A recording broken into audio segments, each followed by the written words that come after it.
Here's how to make mochi without a microwave by using a non-stick pan instead. To make the mochi dough, combine glutinous rice flour, sugar, and water. If you want to add a flavor like strawberry, chocolate, or mango, you can do this now.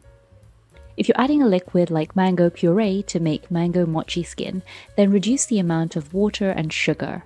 Make sure you filter out the fruit pulp before adding the liquid puree, otherwise the skin won't taste as soft.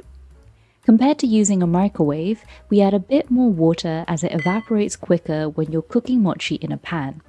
If you're unsure, we recommend adding more water rather than less, as you can always compensate it by cooking it for longer if you think it's too watery. If you add a powder like matcha or chocolate to your mochi dough, you can simply sift the powder in. Typically, for the portion size we're making, we don't change the amount of water. You can then move to the next step, which is heating your mochi mixture in a pan. Turn on the stove to medium-low heat and add your mochi mixture to the pan.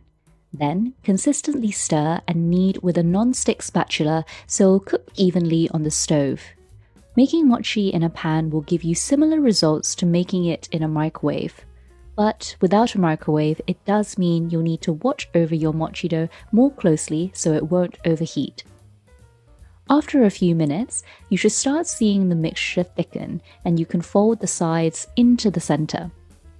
It will turn from being a white liquid to a semi-translucent dough. Once it's at a semi-translucent stage, not wet and not so sticky, then the mochi dough is cooked. Take it off the heat. If you want your mochi to be extra soft, you'll want to pound it with a pestle in a bowl before you knead it. But to keep our recipe easy, this is an optional step. Transfer your mochi from the pan to a non-stick surface dusted with glutinous rice flour. While it's still warm, knead and roll it into a long log. Then, cut it into even sections.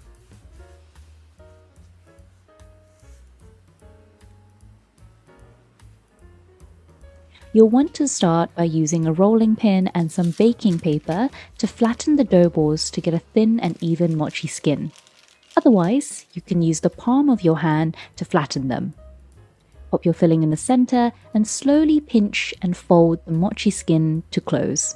For the mochi filling, we're using cubed mangoes for our mango mochi and whole strawberries covered in chocolate for our chocolate mochi.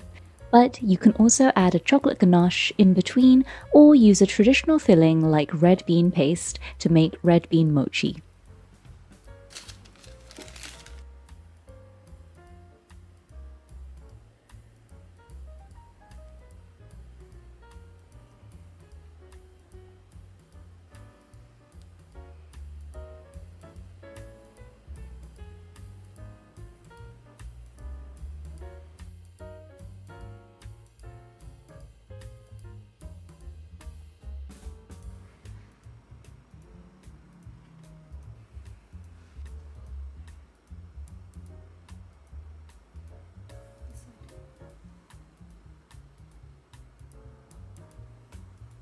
Subscribe to us at Honest Food Talks for more mochi recipes.